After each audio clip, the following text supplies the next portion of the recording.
This is a game I played in Hungary when I was 18 years. Back then I was hunting for the international master norm. This tournament was a failure, but there were some good games and this one is quite entertaining. The Sicilian defense, Black signals that he is willing to play either the knight off, the dragon, the classical system or even the Scheveningen. And now I played bishop b5, which is called the Moscow variation. Actually, it is a move for the lazy man, so white does not go for the main lines. Back then, this move was still pretty unexplored and was tricky to meet for black. Nowadays, the recipes are widely known. Bishop d7, that's a good move, a very solid move. I think the other good move is knight d7, while I'm not so sure about knight c6. Bishop takes, bishop, queen takes. You can also recapture with a knight. And now white has to make up his mind on the pawn structure he wants to construct. So if he wants to go for the Maroczy bind, he should play c4 here in this moment, because black could prevent it one move later. Let's have a look. c4, knight c6, knight c3, g6.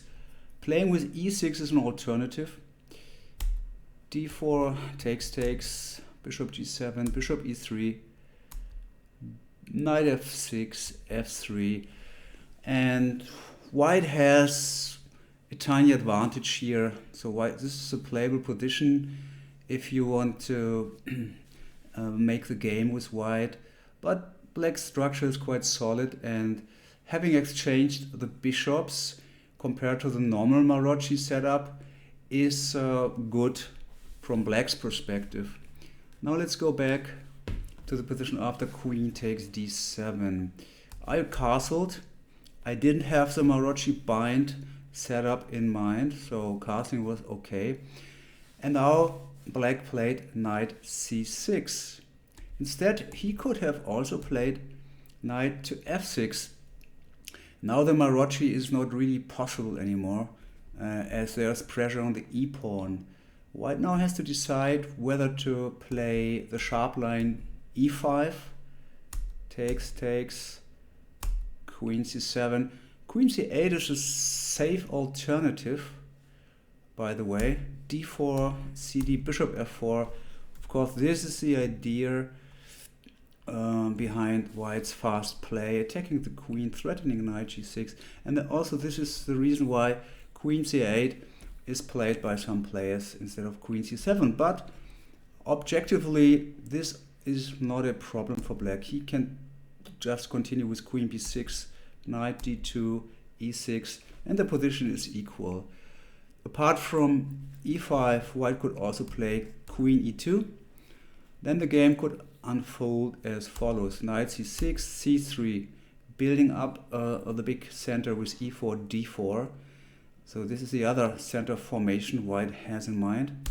But black counters e6, d4, d5, getting his fair share of space. And after e5, knight e4, the position can be considered equal. Now let's go back to my game.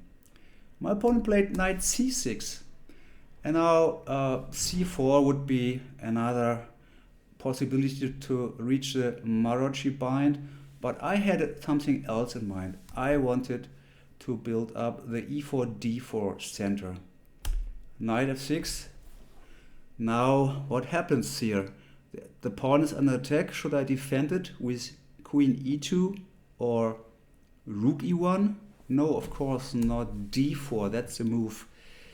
This pawn sacrifice was very dangerous at the time when I played the game, because as I mentioned above, the whole line was still pretty unexplored. Now the best line for black is to capture the pawn outright. My opponent captured one move later. Now white continues with d5, gaining space. And now let me show you some bad lines for black, so you get an idea why I played the whole variation in the first place. So this is a horror line now. Knight e8 question mark. Rook e1. Knight f6. f5 is better, by the way, but even then white would have at least a slight advantage. Bishop g5, e5. That's not a good idea, but this is of course a very radical way to get rid of the e-file problems. Bishop takes f6, gf6, knight h4. This is the motive. It's about these squares here. Rook g8, knight e2. White wants to come up with knight e4, queen f3. So it's better for black now to exchange queens, but it's too late already. After knight f5, followed by knight e4, white is winning despite having a minus pawn because the doubled pawns are not worth a lot. The bishop is miserable on f8, and so is the knight on d8. While white's knights, they get really good squares at e4 and f5. So another idea is knight b8, also question mark, rook e1, knight f6, bishop g5. Of course you cannot play g6 here, that's one of the problems because the e-pawn would be pinned.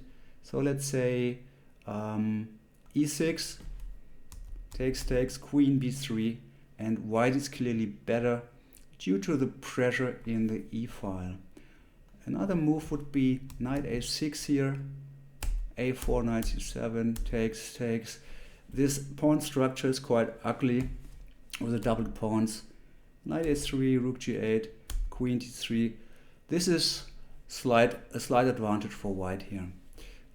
Yeah, that's a problem. These pawns are inflexible and white commands more space. Now let's see what happens after the best black move. The best black move is knight e5. Black is willing to give back a pawn. Actually, I had this position on the board with the black side. I think it was 1996. My opponent took on e5. I recaptured, and after rook e1, I played knight e6.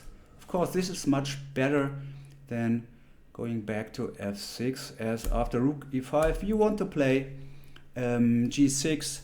You don't want to obstruct the bishop by placing the knight on f6, so d6 is a much better square.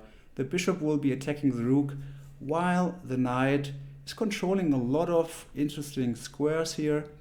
And finally black wants to play on the queen side with b5 and maybe c4. So this is an equal position. Another idea for white, instead of taking on e5, is rook e1, after which black might play knight takes f3, and we see white is having enough compensation here for the pawn, but not more.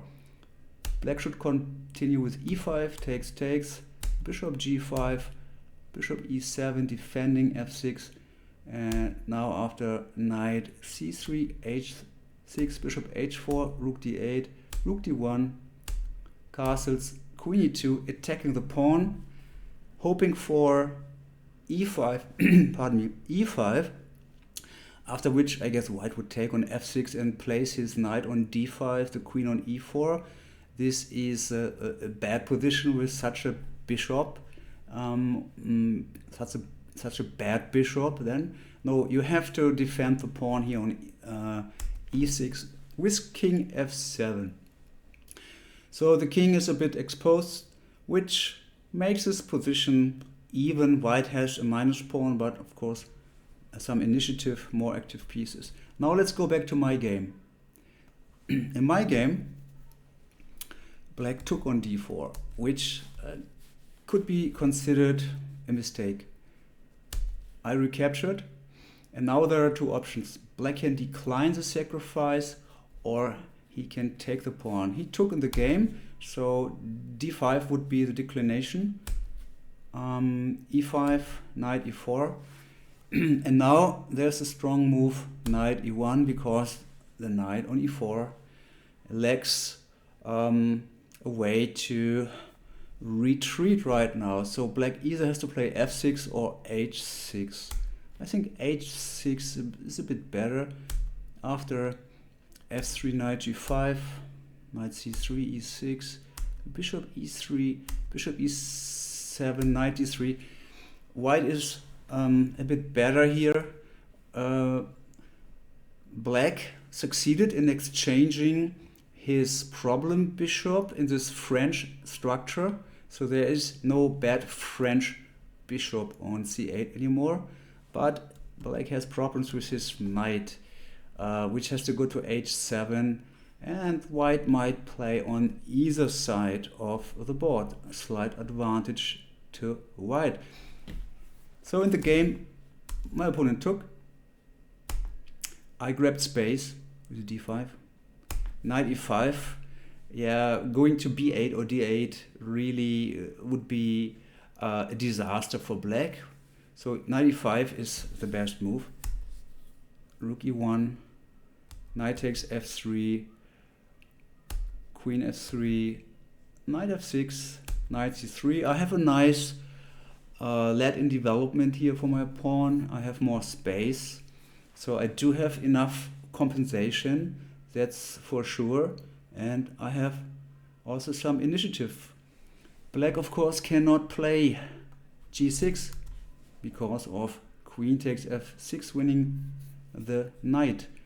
He also cannot bail out with his king to the queen side, maybe intending g6 or e5, because in the e-file the king is a bit exposed, opposed to white's rook, so castling queenside could come to mind, but you get from the frying pan into the fire. After queen d3, king b8, bishop e3, rook c8, rook c1, followed by knight b5. White is actually winning on the queen side. Too many attackers and too little defense. So what did my opponent do? He played the theoretical move e5. This is the best black can do. So now I have to open the position, of course. Otherwise black would be playing bishop e7 castle short and claim an extra pawn for nothing. So I have to take f takes e6. Now, what should white play?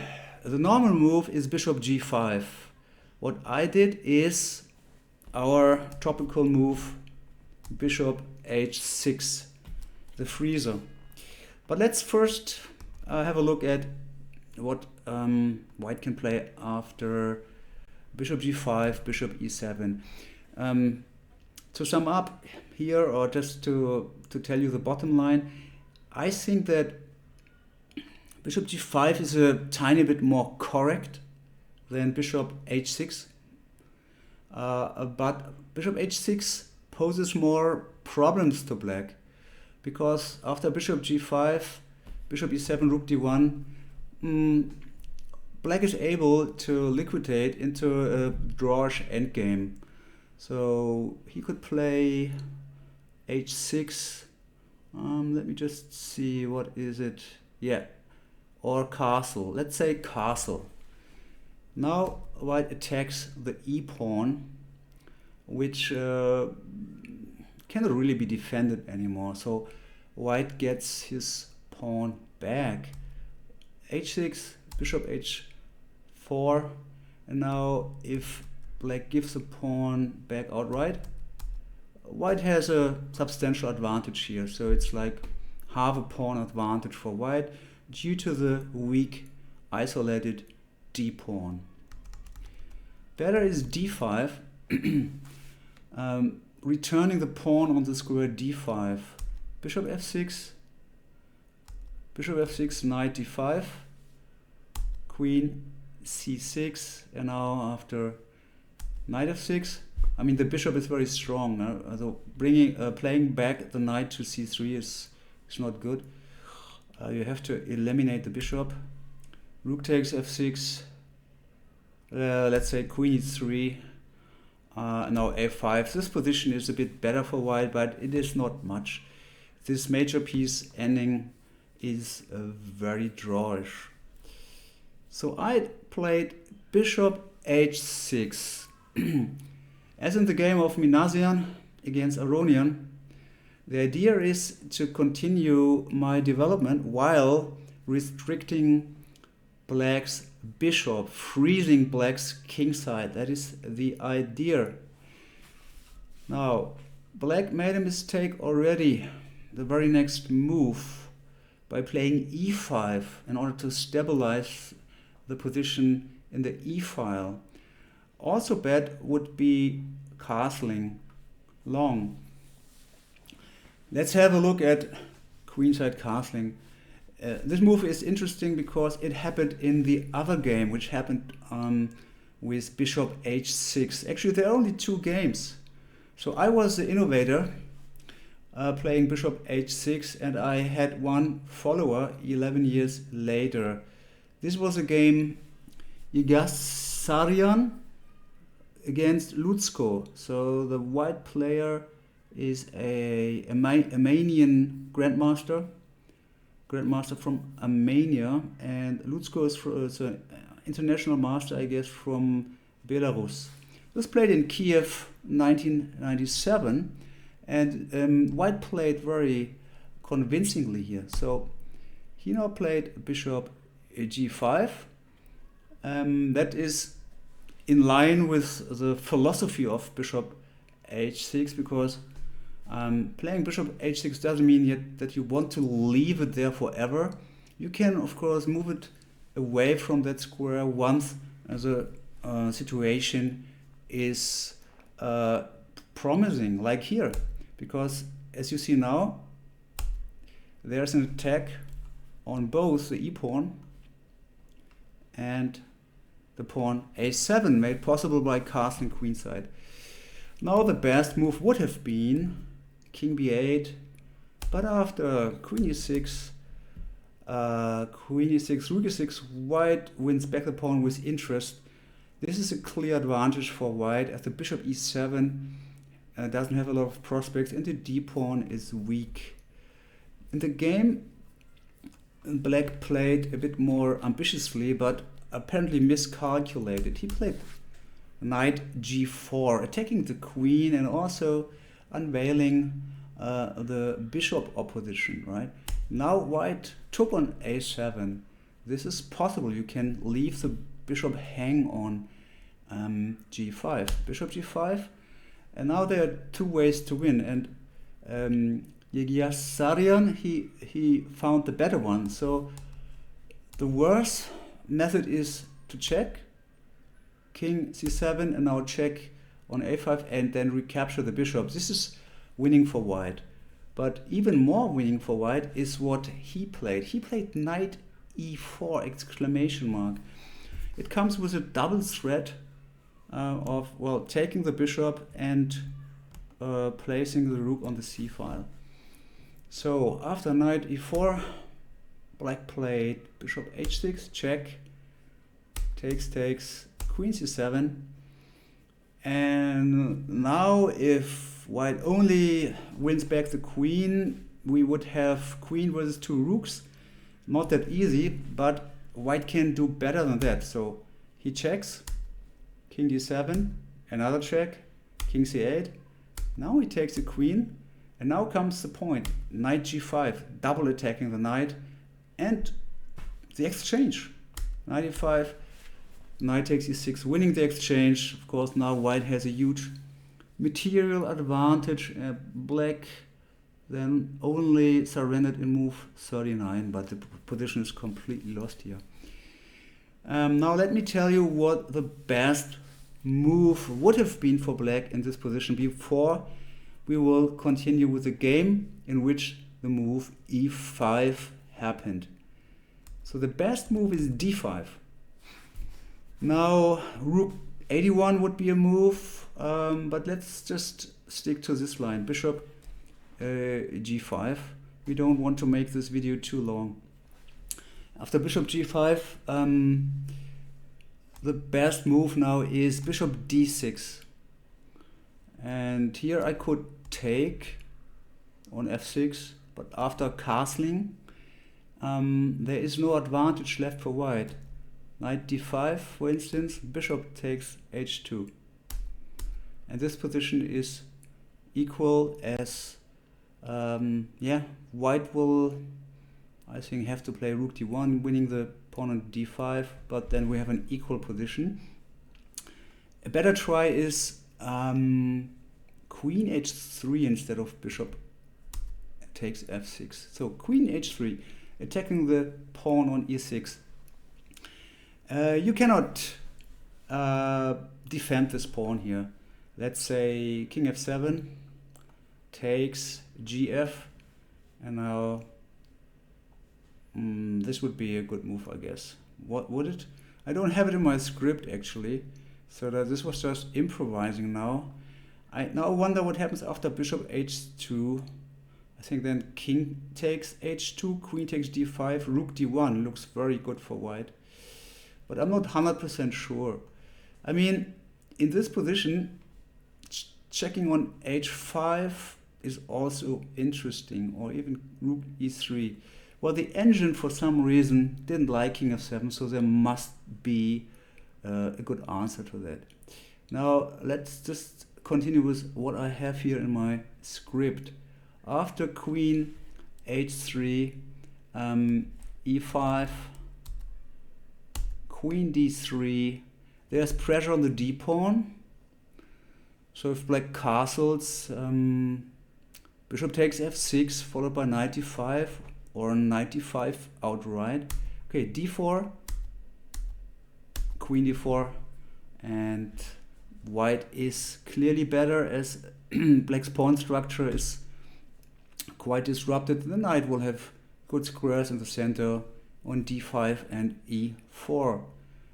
So the critical line now is after queen h3 castles, takes. White still has the initiative because the d6 bishop is hanging, the d5 pawn is weak. But after d4, bishop f6 takes, knight e4, bishop e7, rook d1, rook c8.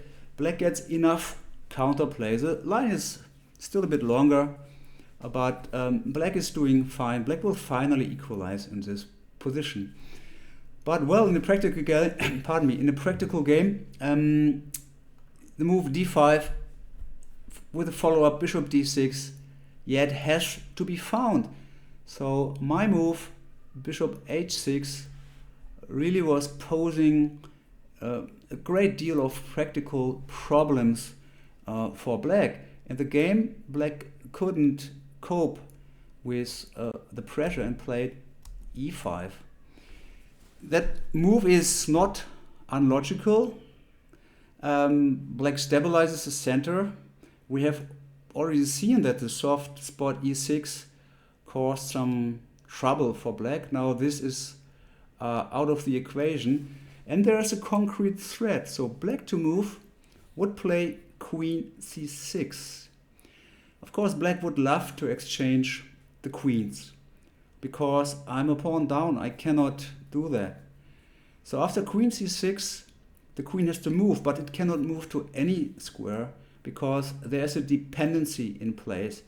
With the bishop on h6, I cannot lose contact with my queen and the knight f6. So after queen c6, I would have to play queen f5, only move. After which black just returns to d7 with his queen, and I have nothing better than playing queen f3, which would lead to a repetition of moves. So this is the threat. What I did was I prevented this queen c6 idea.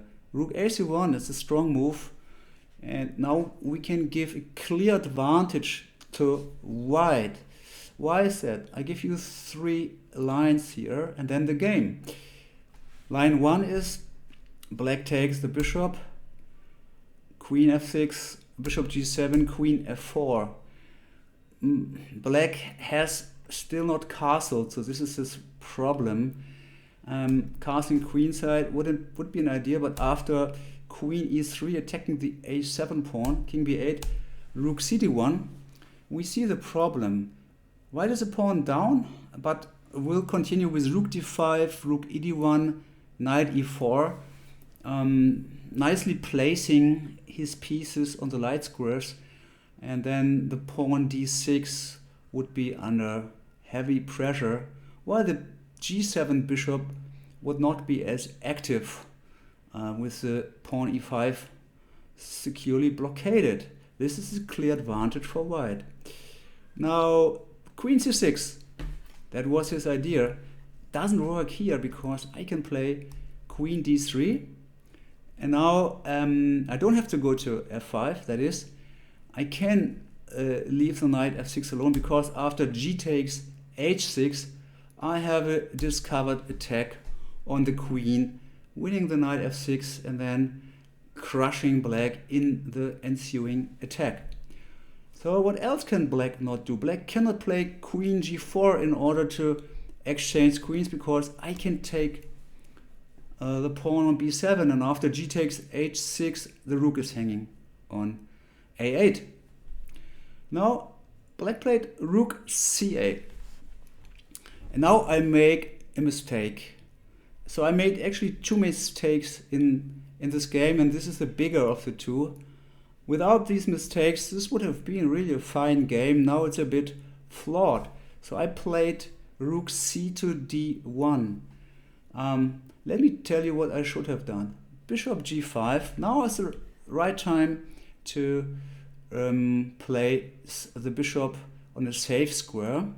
Bishop e7, only move. Now rook cd1. This was the right time to play rook cd1, not how I did one move earlier. The threat now is rook takes e5. This would happen after castling. If black would play queen g4 in order to exchange queens, because my bishop hangs, I can take on b7. Queen g5 doesn't work because of queen takes c8. Now queen c6 might be the best try. I play queen f5. Now what can black do? Can he castle? After castling I check. Rook f7 forced because the bishop would be hanging otherwise. Now I take on f6. Bishop f6, and now rook takes d6. I'm clearly better because black has a weak pawn on e5, and my knight is better than his bishop if it ends up on e4. Clear advantage for white. Another move after queen f5 would be queen d7. Here I play queen c2. Of course, changing queens is not what I want. And after castles, I can play rook e5 again. After queen c6, preventing rook takes e5, I can play queen b3. And now castling is prevented once more, and black's king is stuck in the center. This position is won for white, with black's king still in the middle of the board. Another move would be rook c5, preventing rook takes e5 again. But after b4, rook c7, queen b3, I have a clear advantage, having caught black's king in the middle of the board. So I played not bishop g5, but rook c d1. It appeared smart when I played it. There is the threat of rook takes e5 followed by rook takes d7, but it was quite dumb actually. Now black made a mistake, returned the compliment and played queen f7, but what he could have done was queen g4. You know, one move earlier that was not possible because of queen takes b7, but if I take on b7 now, of course it's a difficult position. He can take my bishop because the rook is now protected by the queen. It's not on a8 anymore. Yeah, sometimes things change, you know, when with every move of your opponent some things change, and sometimes these changes are relevant, so you have to check for the relevance of the thing which changes. Now after queen g4, I would have been forced to trade queens. Bishop c1. And now the position is equal because I will be winning back my pawn. King f7, f4. Now what can black do? If he plays bishop e7, developing his pieces, I play h3, the knight moves here, and then I can win back the pawn on e5 with a dead equal position. If black takes on f4, in order to prevent this, I recapture, and of course the next move I might take the pawn here on d6, again with a dead equal position. So black could have drawn in this position, but instead he played queen f7. I think he was also under the impression that queen g4 doesn't work, and he didn't see the difference the move rook c8 made. Now I'm back on track. Of course I have to move the bishop because g takes h6 was a threat. Now I'm winning because black is so underdeveloped. What can black do? He played rook c6, not the best move, but even after the preferable bishop e7, I should be winning. Queen takes b7, castles, takes, and after rook d6, I have an extra pawn and excellent winning chances. So he saw this line and tried rook c6, but that is a bit dangerous. I played the good move queen e3, attacking the pawn on a7. Now the problem is, if he plays a6, I play f4. This was the second idea of queen e3, unblocking the f-pawn, and this position is won again for white. Now he played bishop e7 in order to bring his king to safety, so I took the pawn, attacking the b-pawn. He cannot abandon the b-pawn, so he played bishop d8. And now I made my second mistake. So as I told you, I'm winning here, but after my mistake, the position would only have been clearly better. The best move here, instead of my move knight b5, was bishop takes, knight g takes f6, knight e4, threatening the d-pawn, and the position is won. For instance, d5, knight c3, d4 doesn't work because I can play queen takes d4, the e-pawn is pinned. So let's say rook d6, defending the pawn d5. I attack the rook and the pawn, and after these moves I'm winning. I have an extra pawn. Now I played not bishop takes f6 as I should have. I played knight b5. It's a mistake, but it also is not unlogical, right? It's not an illogical move. The d-pawn is under attack and he has to give it up. There is no way holding on to the pawn d6. Castles, knight takes d6. Now I have an extra pawn. This is what I was heading for. Bishop takes, knight. And now black made the final mistake of the game by playing bishop b6. He should have taken with a pawn on f6. I foresaw this variation, but I misjudged it slightly. The knight stands very well on e4, of course, defending f2, attacking the queen. But after queen b7, black is threatening bishop b6, followed by bishop takes f2 check. So I have to protect the f-pawn. And after bishop b6, queen a4, rook g6, rook c2, the engine only gives me a clear advantage and not a winning one. I think it's because black's pieces are very active. Also the bishop b6, which could be placed on d4. Here it's not so easy to make progress for white because there's some pressure on my king side. Well, of course, I can try to advance my queenside pawns. So it's a good position, but as I mentioned, only clearly better. Now in the game, Black played bishop b6. This was a final mistake. Now I took the b7 pawn. Bishop takes f2. That was his idea. And now declining the sacrifice is best. So I found this move, king h1. Now black has to play queen takes f6. If I take now the rook, he can take my rook on e1, threatening mate on f1. So I have to play knight e4. And now the simplest solution here is liquidating the game into a very easily won ending. So I took the bishop, rook takes f2, and now rook takes e5, deflecting the queen from the defense of the rook, c6. Now I have two extra pawns, of course in time trouble, and I think we were short of time. Some technical care is still needed, but I rose up to the occasion here. h5, queen c4 check. I have a bad, or let's say a weak first rank, so this is my only problem. But before I secure my first rank, I have to save that important b pawn. That's why I played b4. Queen b2, threatening both. Rook takes g2 and queen takes a2. Check.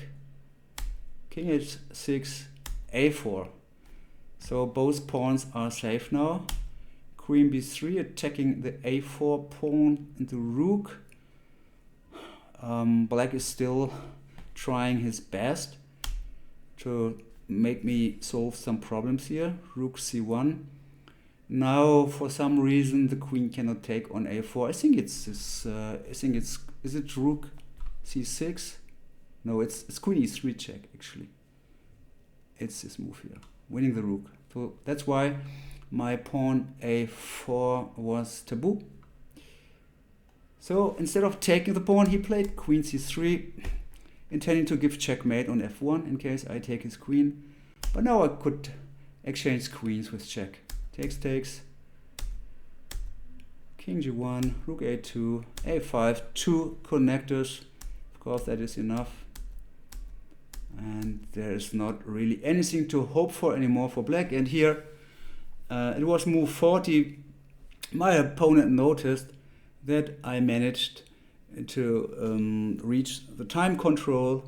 That's why he resigned here. Okay, I hope you like this freezer game of mine. See you in the next bishop h6 game then. Bye bye.